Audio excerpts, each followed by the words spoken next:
우리 한국 교회가 스스로에게 묻는 질문 가운데 가장 많이 물어지는 질문 중에 하나가 오늘날의 청소년 길을 우리가 구원할 수 있느냐 하는 질문입니다. 청소년부를 위시해서 모든 교회 학교가 이미 상당 부분 붕괴된, 무너진 상황이라고 하는 것을 아마 여러분들이 여러 번 들으셨을 것이고, 이 위기 가운의 핵심에 역시 청소년부가 있습니다. 우리 사회의 사회 구조 자체가 여러 가지 의미에서 청소년들이 교회에 나와서 신앙의 믿음을 도야할 수 있는 그런 환경을 제공하고 있지 못하고 있기 때문에 질문이 심각한 것이고, 사실상에 있어서 지금 청소년기를 중심으로 하고 있는 세대가 이 교회의 중심적인 그 지도 체제를, 지도 연령층에 이르는 때까지는 그리 오랜 시간이 아닙니다. 짧게 보면은 그저 한 10년 뒤이면은 그들은 교회를 지도하는 위치에 서게 될 것인데, 그때의 이 교회는 어떤 모양일까? 심지어는 그 성장은 다음 고사하고 과연 현재의 우리들의 교회의 모습이나마 유지하고 올 수 있을 것인가 하는 심각한 질문입니다. 그러나 지나간 2000년간의 그 기독교의 역사를 돌이켜 봤을 때 사람의 불가능을 하나님께서는 가능케 하신 2000년의 교회 그리고 기독교의 역사가 있습니다. 그래서 그때마다 이제는 더 이상 가능성이 없다고 생각했던 그때마다 하나님께서 새로운 인물을 일으키시고 또한 새로운 흐름의 불길을 일으키셔서 새로운 부흥을 일으키신 하나님의 역사가 오늘 이 한국교회도 우리가 외적으로 또 여러 가지 지표들이 나쁘긴 합니다만, 그러나 분명히 새로운 흐름을 분명히 만들어 주실 것이다, 그렇게 생각합니다. 그조차도 또한 분명히 이 세대의 청소년들의 세대의 문제라고 생각을 하면 오늘 이 청소년기를 맡고 있는 우리 교사들의 그 소명이 얼마나 막중한가 하는 것을 우리가 다 한번 생각해 볼 수밖에 없습니다. 또 이들만의 것일 수가 없고 우리 모두의 기도의 제목이요, 그리고 함께 노력해야 될, 또 교회의 역량이 있다면 집중해야 될 그런 문제가 아니겠는가, 그렇게 생각을 합니다. 우리 교회의 청소년, 또 한국 교회의 우리 청소년들을, 또 그를 위해서 애쓰시는 우리 교사 선생님들을 위해서 박수 한 번 더 하십시다.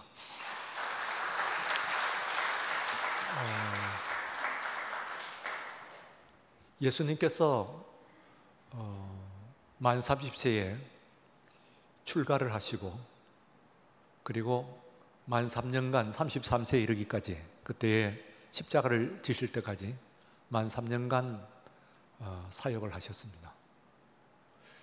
그 사역을 하시는 그 범위를 보게 되면은 뚜렷하게 제자들과 그리고 나머지의 군중들이 구분이 되는 것을 볼 수가 있습니다. 이 제자들은 무엇보다도 12제자로 대표되고, 지난 주일 제가 드린 말씀 가운데서는 70인 제자의 존재를 누가복음을 통해서 우리가 또 알 수 있는 그런 그 제자들이 있고, 그리고 그와는 분명히 구분되는, 심지어는 예수님을 믿는 그런 사람들이라고 하더라도 무리라고 하는 그 단위의 분명한 차별성이 존재하는 것을 볼 수가 있습니다. 그것은 예수님의 당시에 예수님의 사역뿐만 아니라 오늘날에서 교회도 마찬가지라고 볼 수가 있습니다. 목회를 하면서 또한 교회의 그 사정을 살펴보면서 분명히 교회를 끌고 있는, 기차로 보게 되면 앞에 있는 기관차와 같은 그런 그 역할을 하고 있는 그 무리가, 제자들이 있다고 한다면, 나머지는 그 견인에 의해서 끌려가고 있는, 그 동력을 받아서 함께 나가고 있긴 합니다만, 그러나 실제로 그 교회를 끌고 있지는 않고 함께 보조를 맞추고 있는 다수의 그 사람들이 있다 하면은, 그 두 가지로 이제 나누어서 그렇게 생각을 해볼 수가 있습니다. 산술적으로 흔히 얘기할 때 어느 교회든지 그 교회의 10분의 1, 열의 한 명이 실제적으로 그 교회를 이끌고 있는 사람이다 하는 이론도 있고 통계도 또 있는 것을 볼 수가 있습니다.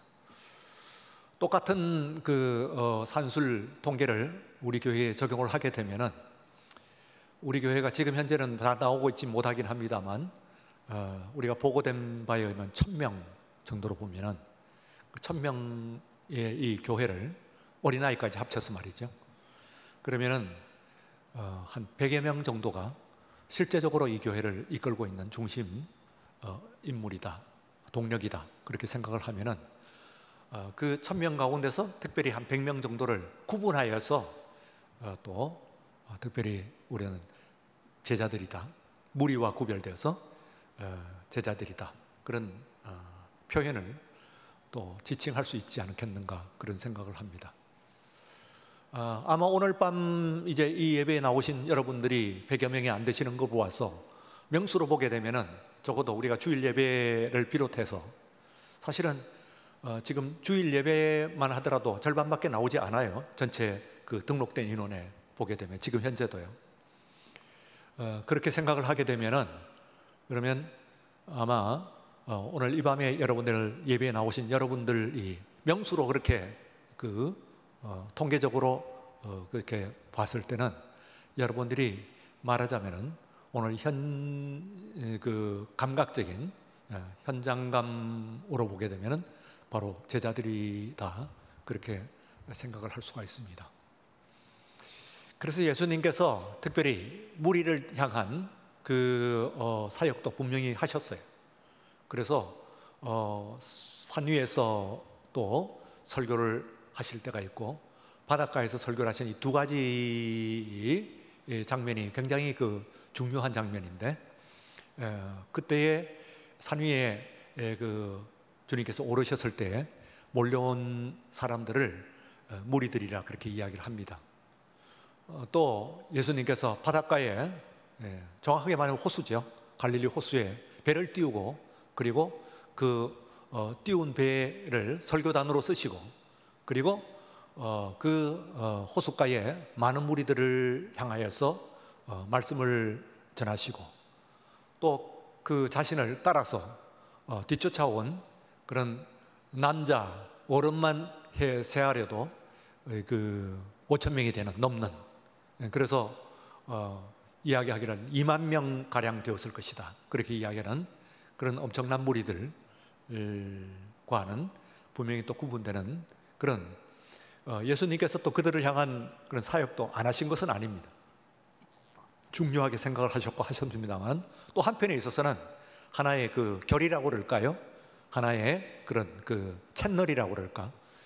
예수님께서 분명히 제자는 또 제자대로 다시 관리하기 때문에, 혹 목회자들 간에 그것을 역점을 제자 목회, 제자화 목회에서 교회의 그 성장에 가장 이 중심적인 사역이 바로 제자화에 놓여 있다, 그렇게 인식을 한 그런 목회자들도 없지는 않습니다. 일견의 그 진리성이 없지는 또 않습니다만, 역시 또한 교회의 목회를 몇 사람의 소수의 인원에만 또 집중을 하게 되는, 그들을 잘 양육하는, 제자화하고 양육화하는, 의식화하고 양육하는, 거기에만 집중을 하는 그 목회도 역시 완전한 의미에서의 목회는 아닐 수는 없다. 예수님께서 분명히 제자는 제자들대로 가르치시고, 또 뿐만 아니라 그 제자들과 늘 함께 하시면서 그들만 가르친 것이 아니라 대중들 앞에, 군중들 앞에, 무리들 앞에 쓰셔가지고 그들을 가르치셨던 것처럼 그 이 두 결의 투 트랙이죠. 투 트랙의 그 목회가 또 사역이 함께 합하여질 때 그것을 우리는 그 온전한 목회, 완성된 모습의 그 교회의 모습이다, 그렇게 생각을 할 수가 있습니다. 어쨌든 한쪽만 취사 선택할 수는 없긴 합니다만, 그렇다고 하더라도 어쨌든 예수님의 사역 가운데서 분명히 예수님께서는 많은 무리들 가운데서 12명 혹은 많게는 70명 분명한 그런 그 선별된 그 제자의 무리, 특별한 취급을 하시고 함께 삶을 나누시고 특별하게 그들을 가르치시는 그런 그 무리가 있으셨다 하는 것은 틀림이 없고, 그리고 또한 그들과 함께 그냥 가르치시는 것만 아니라 공동생활을 하셨다고 하는 그 의미에서 제가 요 몇 주간에 여러분들에게 상토름 코무니오, 곧 성도의 그 교제다, 이 교회의 예수님의 제자로서 함께 공동체를 이루고 있는 이 공동체의 모습, 이것을 또 강조를 몇 주에 걸쳐서 드린 바가 있습니다. 요한복음을 열면서 말하자면 그 흐름을 말하자면 그 레전드를 제가 말씀을 좀 드린 바가 있습니다.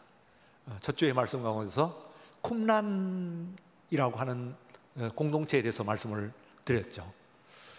20세기 고고학상에 있어서 최대의 발견이라고 하는 것이 몇 개가 있습니다. 그 중에서 어느 관점에서 보느냐에 대해서는 차이가 다소는 있긴 합니다만, 그러나 고고학상 가장 그 가치가 있는 것은 20세기는 아니죠. 20세기는 아니고 라톨레옹 때인데 로제타 석비가 고고학상 전체에서 가장 중요한 발굴이었다, 랭킹 1위다 하는 것이 다는 아니라고 하더라도 가장 많은 수의 고고학자들이 또 문화학자들이 동의하는 그런 내용이라고 볼 수가 있습니다. 그 외에 우리가 아는 그 트로이 그 유물, 트로이 옛 성터를 발견한 거라든지, 혹은 남미의 그 마추픽추 잉카 유물을 발견을 한 것이라든지, 로마의 폼페이라고 했어요.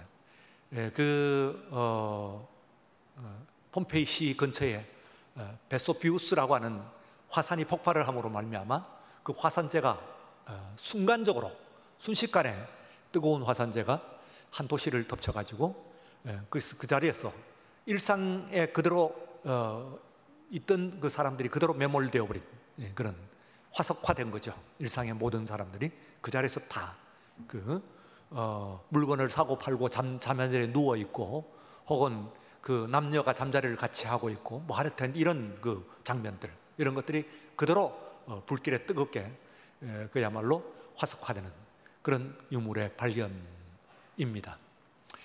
그 중에서 빠지지 않는 것이 바로 1947년 이스라엘의 사해, 데드시죠, 데드시 사해 근처에 있는 쿰란이라고 하는 지역의 동굴입니다. 그 동굴이 암벽에 뚫려 있는 11개의 동굴에서 유물이 출토가 되었는데요, 말씀을 드렸죠. 어떤 목동이 잃어버린 양을 찾기 위해 가지고 찾아 헤매다가 자기의 잃어버린 양이 그 동굴에 빠졌을까, 그것을 점검하기 위해서 돌을 던져 넣었더니 항아리에 부딪히는 소리가 들려서 그때 발굴이 된 건 순간입니다. 그래서 이것은 20세기에 있어서의 최고의 발굴이라고 합니다. 이 동양으로 보게 되면 중국 시안에서 있는 1995년에 있는 지시황릉 병마총이죠. 병마총 그 또 10대 발굴 가운데 들기는 합니다. 하여튼 그 중에서요 가장 가치가 있다고 하는 것이 말하자면 로제타 석비와 함께 바로 이 사해의 쿰란 발굴입니다. 그 안에서 나온 것이 바로 기원전 200년기에 있는 구약 성경 거의 전편입니다. 구약 성경 전체입니다. 무려 구약 성경 사본의 역사를 최소 1000년, 최장 1200년을 앞당긴 쾌거라고 볼 수가 있습니다. 그것의 중요한 것은 우리가 고고대적인 그런 이 성경을 찾았다는 것과 함께 기독교 교회의 운명 자체도 굉장히 중요한 그런 운명이 있습니다. 그것은 이 사해 사본이 발견이 되었을 때요, 그 문서가 이제 아직 읽혀지진 않았습니다. 근데 그 안에 있는 내용들이 이제 읽혀지기 시작했을 때 많은 인류 문화학자들은 어떻게 생각을 했느냐 하면은 이제 기독교 교회는 끝났다 그렇게 생각했습니다. 왜냐하면은 그들의 가정에 의하면은 기독교 교회는 2000년이라고 하는 긴 시간 동안에 사람들이 많이 마사지를 했을 것이다. 말하자면 조작했을 것이다. 말하자면 조작과 대한 변화했을 것이다. 그래서 원래의 모습, 원래의 기독교의 모습, 성경조차도 이 우리가 가지고 있는 성경은 2000년간이나 수많은 사람들이 이것을 읽어오면서 손을 댔기 때문에 원래의 성경과는 거의 완전히 다를 것이라고 아주 단정을 했습니다. 이것은 구약 성경에 있는 그 성경은 이것은 사람의 작품이지 도저히 하나님의 말씀이라고 이야기할 수 없을 만큼 2000년 동안 넘게 사람들이 건드렸단 말이지. 또 따라서 신약 성경도 마찬가지예요. 그를 따라서 사람들이 다 주무르고 건드렸다. 그런 이제 가정을 한 겁니다. 많은 정도 아니고 대종의 그런 인류학자나 문화학자들은 다 그렇게 생각했어요. 이 2000년이라는 것은 보통 긴 시간이 아니거든요. 이런 긴 시간 동안에 자기에게 유리하게 입맛에 맞게 구미에 맞게 이렇게 얼마든지 그것을 변화시켰을 것이다. 그렇게 가정을 하고, 그렇기 때문에 지금 기원전에 있던 성경 그리고 공동체 모습들이 나오게 되면은 그러면 이제는 지금 그것 자체가 현재의 기독교와 기독교 현재의 성경, 현재의 기독교, 현재의 기독교 신앙, 교회 공동체를 그 자체가 부정할 것이다. 틀렸다. 손댄 것이다. 조작된 것이다. 만든 것이다. 할 것이라고 거의 대부분의 고고학자들, 문화학자들이 다 그렇게 생각을 했어요. 기독교는 끝났다. 큰일 났다. 그렇게 생각을 했습니다. 그래서 그것이 이제 시간을 두고 전부 다 이제 읽혀졌습니다. 놀라운 일이 일어났습니다.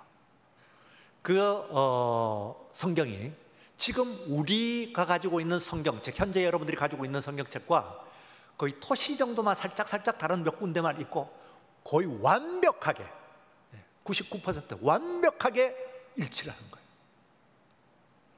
그 사실은 어떤 의미가 있느냐 하면은 기독교가 또 유대계 구약에 기반하고 있는 이 공동체가 2000년 동안 별로 변한 것이 없다, 그런 얘기죠. 저는 굉장히 중요하게 의미 있게 생각하는 것이 지금 말씀 365일입니다. 우연하게 제가 이제 조금 건드리기 시작하는데요. 저는요 지금 최근에 있어서 한 10년간의 제 모든 작업 중에서 가장 의미 있는 작업으로 사실은 생각하고 있습니다. 어떤 것인 줄 아세요? 지금 교부들이라고 하는 처치 파더, 교회의 아버지들입니다. 교회의 아버지라고 하는 아무나 그렇게 부르는 것이 아니고 사도들, 12사도와 그리고 사도 바울, 여기에 준하는 또 성경에 나온다고 한다면은 이 바나바나 혹은 누가나 디모데나 그쯤까지를 얘기하는 것이고, 그 다음에 성경이 끝난 다음에 바로 이어지는 데부터 이제 말하자면은 1세기가 이제 끝나는 지점이 있죠. 사도 요한이 마지막 사도니까요. 그 끝나는 것에서부터 5세기의 아우구스티누스까지 있는 거의 이 400년, 500년 기간의 그 기간을 우리는 이 얼리 처치, 초대교회라고 얘기합니다. 초대교회란 말은요 좀 다르게 되는데, 어떤 때는 그걸 구별해서 초대 예루살렘 교회, 성경에서 나오는 그 사도행전에서 나오는 예루살렘 교회만 초대교회라고 이야기를 하는 경우가 있고, 어떤 경우에는 그 교회를 포함해 가지고 이 기독교가 오늘의 이르기까지 셋업되는 중요한 기간이 있어요. 그 셋업되는 중요한 기간이 바로 처음 한 400년 기간입니다. 5세기까지 한 400년, 길게 말하면 500년. 이 기간을 얼리 처치라고 하고, 그때는 아예 그러므로 사도행전에서 나오는, 사도행전 2장에서 나오는 그 교회는 아예 구분을 해서 프리미티브 처치라고 그래요. 원식 교회, 프리미티브 원교회라고, 원식 교회라고 표현을 해서 구분을 해요. 넓게 보면은 어떤 사람은 이제 아예 그 교회만 얼리 처치. 예, 그래서 19세기예요. 19세기니까 19세기 사람들은 어떻게 생각했어요? 자기들의 시대를 마지막 시대라고 생각을 했어요. 우리가 21세기에 들어올 때 혼란이 있었던 것 이상입니다. 2000년, 1999년, 2000년이면 뭐 다 망가진다, 컴퓨터도 다 헝클어지고 어쩌고 저쩌고 뭐 이변이 일어날 것이다 뭐 하면서 세기말적인 그런 열광에 휩싸인 것을 우리가 기억을 하는데요. 그것이 19세기는 더해요. 19세기 끝나면 2000년이라고 하는 것을 붙여졌으니까. 그래서요 19세기, 20세기가 오기 전에 19세기 사람들은 자기 세기가 아주 특별한 세기라고 생각을 했어요. 그래서 그때에 그 자기 시대를 가르쳐 가지고 그 사람이 모더나라고 그랬어요. 모더나, 발음대로 읽으면 모데르나죠. 예, 백신 이름입니다. 모더나, 영어식으로 모더나라고 읽은 거고, 실제로 영어 이름은 모던이죠. 모던. 그런데 원래 라틴어 원명으로서는 모데르나입니다. 모데르나. 그래서 19세기야말로 모데르나다. 그 모데르나라는 뜻은 바로 지금 정확한 just now, 지금을 얘기하는 것이 모데르나예요. 그러니까 지금 현재 그 뒤에서는 머리가 걸쩍걸쩍 또 지났어요. 모데르나도. 그러면 모더나 이후는 있을 수가 없어요. 왜냐하면 모데르나는요 지금 바로 이 순간에 째깍째깍 1초 전도 벌써 아닙니다. 예배 시작할 때 이미 모데르나가 아니에요. 지금 여러분들이 맡고 있는 그 순간, 째깍째깍 하는 바로 그 순간이 모데르나거든요. 그러니까 그게 그때 19세기를 모데르나라고 했으면 그 사람들이 19세기 사람들이 오늘 우리들은 현재다 그렇게 얘기했으면, 그러고 나서도 또 현대가 지나가고도 한 세기나 지나버렸네. 지금 21세기를 맞아버렸어요. 20세기를 지나갔어도 한 세기도 훨씬 지났어요. 그러니까 머리를 걸쩍걸쩍하면서 말도 안 되는 소리를 갖다 붙인 것이 포스트 모데르나입니다. 포스트 모던이란데 말도 안 되는 영어죠 이게요. 왜냐하면 모데르나는 원래는 포스트란 말이 붙을 수가 없어요. 모데르나 포스트는 이후란 뜻인데, 모데르나 이후는 포스트가 있을 수가 없어요. 째깍째깍하는 순간이니까 1초 전도 모데르나가 아닌데 이미 지금 맞는 그 순간인데 택하는 순간이란 말이에요. 틱톡 할 때 틱하는 그 순간이란 말이에요. 그런데 그걸 포스트가 있다? 그리고 더구나 지금을 얘기한다? 어림없는 얘기죠. 그러나 19세기 사람들이 그때를 모데르나고 워낙 강하게, 왜냐하면 끝나는 줄 알았어요 세상이. 그렇게 끝나는 줄 알고 했을 때, 그때의 기독교 교회도 이제는 정말이 이제 하나님께서 이제 예수님이 재림하시겠지 하고 생각을 하면서 이 오시기 전에 빨리 세상을 다 복음화하자. 그래서 evangelize the world, evangelize the world in this generation, in this century. 그러니까 이 세기 안에, 이 19세기가 전하기 전에 땅 끝까지 복음을 전하자. 그러거든요. 그와 함께 또 이야기한 것이 Return to the early church, 초대교회로 돌아가자. 근데 그때의 early church, 초대교회는요 사도행전 2장에 나오는 그 2장 3장에 나오는 바로 예루살렘 교회를 얘기합니다. 그런데 하여튼 그것을 넓게 봐가지고 이때 이 교회는 좀 특별해요. 왜냐하면 목판이에요. 그것 때문에 오늘의 교회가 있는 거예요. 하나의 유대교로 끝나지 않고 유대교 종파로 끝나지 않고 세계 교회가 된 것은 예수님이 복음을 전했지만 그때의 그 1세기부터 5세기 어간에 있는 사람들이 그 교회가 믿음을 전수하고 그 믿음을 만들었기 때문에 오늘 우리가 있는 거예요. 굉장하죠. 모든 것들을 다 만들었어요. 지금 사도신경도 마찬가지고 지금 있는 삼위일체도 마찬가지고 교회를 지금까지 셋업한 이 모든 모습들 이런 것들이 다 그때 만들어졌단 말이에요. 예.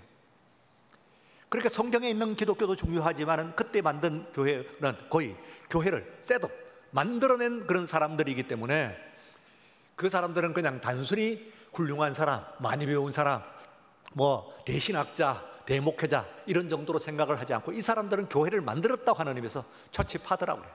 교부라고 그래요. 예. 근데 제가 무슨 말씀을 드리려고 하느냐면은 이 사람들의 그것을 제가 이제 절반이 넘었잖아요. 하는데 지금 자부심이 생긴 거예요. 왜냐하면 강단에서 저를 포함해 가지고 강단에서 했던 설교와 99% 같은 거야. 그래야 안 그래요? 딴소리 했어야 안 했어요? 제가 딴 얘기 하던가요 안 하던가요? 예? 이 강단 위에서 여러분들이 하던 소리가 그와 동떨어진 소리를 했어야 안 했어요? 지난 22년이나 목회를 했으니까 했어야 안 했어요? 안 했어요. 똑같은 거야. 99% 완전히 똑같은 거예요. 무슨 얘기인 줄 아세요? 제가 잘했다 그 얘기를 하는 것이 아니에요. 오늘날의 한국 교회에서 드러나고 있는 이 메시지가 변질되지 않고 그대로 유지되고 있다는 거예요. 놀라운 사실입니다. 인간이 하는 모든 일들은요 변질되고 변형되기 마련입니다. 그런데 교회는 주님이 주인이시고 그리고 이 교회를 움직이시는 분은 사람이 아니고 성령이신 줄로 믿습니다. 동일한 성령께서 2000년 전에도 예수님 사역 가운데 함께 하시고 동일한 성령께서 주전 1세기부터 5세기까지 교회를 이렇게 만드신 그 성령께서 오늘 21세기에 오늘 이 교회 안에 동일한 역사를 일으키시는 줄로 믿습니다. 그게 사람의 교회가 아니에요. 성령께서 역사하시는 교회예요. 우리는 그 사실을 분명히 알아야 됩니다. 동일하신 성령께서 동일하게 역사하시는 동일한 인격의 교회가 바로 오늘 우리들의 교회인 줄로 믿습니다. 그래서 거기에 대해서 안심을 한 거예요. 아, 그게 틀리지 않았구나. 내가 지금 20년간 넘게 이야기하는 것이 헛소리한 것이 아니구나. 딴 얘기로 빼줘가 필요한 무슨 명분을 따라서 딴 이야기를 한 적이 없구나 하는 것을 저는 저 나름대로 확인을 했어요. 그래서요, 이거 지금 이 한국 교회 뭐 다 잘했다 그런 얘기는 아닙니다만 교회의 기본적인 흐름이 있어요. 대내 교회들의 목회자의 흐름들이 있어요. 우려할 만큼 크게 변질된 적도 없고 헛소리 한 적이 없구나 하는 것이 그게 지금 우리가 이야기했던 것들을 똑같이 얘기하는 거야. 거기서 똑같이 하는 것이 아니지. 그분들이 말씀하시고 강조하고 가르치고 훈련시켰던 것들이 오늘 우리들에게도 그대로 99% 그대로 반복된단 말이에요. 왜? 누가 하시는 건가요? 성령께서 하시는 줄로 믿습니다. 그래서 그때 쿰랑 공동체를 이야기를 했는데 제가 이제 지금 시간이 가니까 그 말씀드리는데 오늘 무슨 말씀을 드리려고 하냐면은 오늘 여기에 있는 것도 제4복음 요한복음에 나오는 속사정이에요. 그런데 이 안에서 이제 앞으로 이제 제가 또 안내를 좀 드리겠습니다만 우리가 여러분들 눈여겨보시고 오늘 읽은 본문도 있고 뒤에 있는 빌립과 나다넬 부르는 것도 있습니다. 그런데 오늘 본문만 한번 보시면 이래요. 다른 앞선 복음들 먼저 쓰여진 복음이라고 그랬잖아요. 세 복음을. 그래서 신압틱, 공관복음이라 신압틱. 그래서 신 하는 것은 같다는 뜻이고요. 압틱 하는 것은 눈이라는 뜻이에요. 그래서 안과를 업티볼로지라고 그래요. 그러니까 보는 눈이 같다는 거야. 그런데 사복음은 다른 관점에서 이야기를 했거든요. 이 요한복음은. 그런데 이 요한복음에서 앞에 있는 복음서는 뭐라고 하냐면 베드로를 중심으로 해서만 보면은 베드로는 물고기를 잡고 있었어요. 그런데 예수님께서 그의 앞에 나타나셨어요. 그리고는 너 그물을 저쪽에 쳐라. 깊은 데로 쳐라. 그러니까 베드로가 기분이 안 좋았어요. 언짢았어요. 당신이 뭔데 나타나가지고 여기서 물고기 잡는데 내가 업으로서 장뼈가 굵은 사람한테, 그리고 조금 더 알았으면, 당신은 지금 저 그 산골 동네 나사렛의 목수라면서 목수가 목수일을 할 것이지 왜 물고기 잡는 것을 나한테 가르쳐? 내가 당신한테 가르쳐주면 가르쳤지 왜 나한테 물고기 잡는 걸 가르치는 거예요? 여기 치라 저기 치라니 기분 나쁘게 했을지도 모르겠어요. 그래서 마지못해 한 겁니다. 딱 그물을 던지고 그물을 들어 올리려고 하는 순간 띵 한 거예요. 못 들어 올리겠어요. 그렇게 오랫동안 물고기를 잡으면서도 못 들어 올리는 그물을 본 적은, 경험을 한 적이 없어요. 그래서 그것을 하죠. 그물이 찢어지려고 그런다는 거예요. 건져 올렸다는 그물이 찢어지는 거예요. 혼자는 건질 수가 없어갖고 딴 배를 불렀어. 그래서 두 배가 양쪽에서 받아갖고 이게 올리니까 겨우 한쪽에서만 땡겨버리면 그건 찢어지는 거예요. 그래서 딴 배를 불렀다. 이제 이 이야기입니다. 그런데 오늘 여기에서 보게 되면은 세례 요한의 제자가 있는데 그 중에 한 사람은 안드레예요. 한 사람의 이름은 안 나타나는데 오리엔탈 겸양이라고 그럽니다. 무슨 얘기냐면은 자기 자신을 이야기할 때는 이름을 이렇게 밝히고 막 드러내고 자화자찬하지를 않아요. 그래서 이제 그 오늘 여기에 있는 한 사람 이름만 안드레라고 나타나니까 나머지 한 사람은 요한 자신이라고 봐요. 사도 요한, 제자 요한. 그럼 그는 세례 요한의 제자였어요. 두 사람이. 그런데 세례 요한이 자, 하나님의 어린 양이다. 응? 세상 죄를 지고 가는 하나님의 어린 양이다. 이야기합니다. 그 말씀을 듣고 이 사람들이 관심을 가지면서 예수님의 제자가 되었다. 그런데 이 안드레가 먼저 됐어요. 그리고는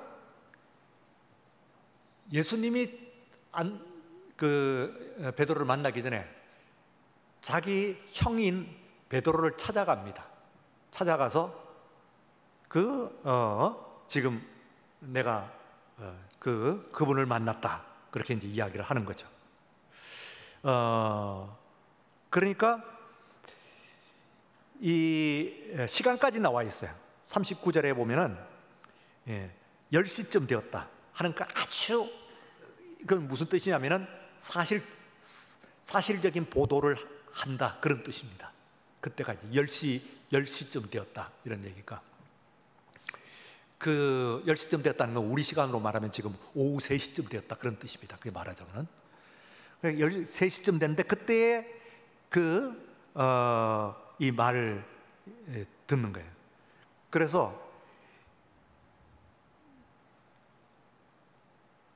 이 요한의 말을 듣고 그리고 이 안드레가 들었어요. 그리고 그 안드레가 시몬을 찾아갔어요. 그리고 우리가 메시아를 만났다 그렇게 해요. 그러니까 이 사람들이 다 메시아를 기다리고 있습니다. 그 당시에 많은 사람들이 메시아를 기다리고 있었거든요. 유대의 사람들이 의식이 있는 사람은 다 메시아를 기다리고 있는 거예요. 어떤 형태의 메시아냐는 것은 차이가 있어요. 사실 어떤 형태, 또 정확하게 말하면 예수님이 메시아이신데 예수님이 메시아이든 그 메시아처럼 그 기다리는 사람은 극소수였고, 심지어는 예수님을 따르는 12제자들도 그렇지 못했다는 그 표시가 있어요. 뒤에 보면은 그렇긴 합니다만 어쨌든 어떤 형태든 어쨌든 그 메시아를 기다린 건 사실이에요. 수많은 사람들이. 이 세상이 좀 변화했으면, 아니 변화 정도가 아니고 뒤집어졌으면 좋겠다. 새로운 세상이 왔으면 좋겠다. 도저히 이것은 그냥 조금 개선할 정도가 아니고 온 세상이 정말로 업사이드 다운 했으면 좋겠다. 이런 생각을 많은 사람, 다는 아니라고 해도 의식 있는 많은 사람들이 하고 있는데 그 중에서 바로 이 사람들이 포함되어 있는 거예요. 요한이, 야고보와 안드레 뭐 이런 사람들이 포함되어 있어요. 그래서 이 사람을 불러와요. 베드로를 불러오니까 예수님께서 그 사람을, 이제 원래는 베드로가 아니죠. 베드로가 아니고 시몬이에요. 시몬. 그때까지는 아무도 그를 베드로가 부른 적이 없어요. 시몬이 근데 유일하게 예수님께서 그 사람의 이름을 붙여준 단 한 사람이에요. 그러니까 베드로가 중요하죠. 이 사람을 게바라고 불러요. 게바다. 예수님께서는요, 헬라어를 안 쓰셨어요. 뭐 쓰시려고 그러면은 그 당시에 국제어니까 모르실 것도 아닌 것 같아요. 그러나 어쨌든 현재까지의 신약 성경 연구가들의 결론에 의하면 예수님께서는 아람어, 그 당시에 통용되던 히브리어 방언입니다. 아람어 지역 아람어 방언을 쓰셨지 헬라어를 전혀 안 쓰셨어요. 전혀 안 쓰셨습니다. 한마디도 안 하셨다 그런 얘기예요.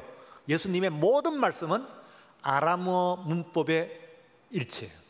그러니까 그분은 아람어만 쓰셨어요. 자기 나라 말만 쓰셨다 그런 얘기예요. 이게. 그런데 그 아람어에서, 이렇게 히브리어죠. 히브리어에서 바위 하는 뜻이 반석, 뭐 가장 쉽게는 돌 이런 뜻이 그 케파스, 그런 거예요. 케파스. 예수님께서 베드로를 뭐라고 불러셨나요? 케파스라고 불렀습니다. 케파스. 그걸 우리 성경에서 이제 이 한국말처럼 다듬으려고 그러니까 게바 이렇게 하는데, 예수님께서 실제 부른 이름은 케파스, 그런 돌이란 뜻입니다. 바위란 뜻이에요. 이 말을 나중에 이 성경을 국제어로 옮기는, 그 당시에 국제어는 영어가 아니었어요. 헬라어예요. 국제어인 그 헬라어로 옮겨야 세계 종교가 되니까. 어쨌든 아람어 말로 끝나고 예수님 말씀을 가지고, 그러니까 신약 성경은 전체가 뭐로 쓰였냐면은 다 헬라어로 쓰였어요. 어디부터 어디까지? 마태복음부터 요한계시록까지 모두 헬라어로 썼어요. 예수님은 헬라어를 안 쓰셨어요. 아람어만 썼어요. 그런데 이 복음서를 세계 종교로 만들자 보니까 헬라어로 쓴 거예요.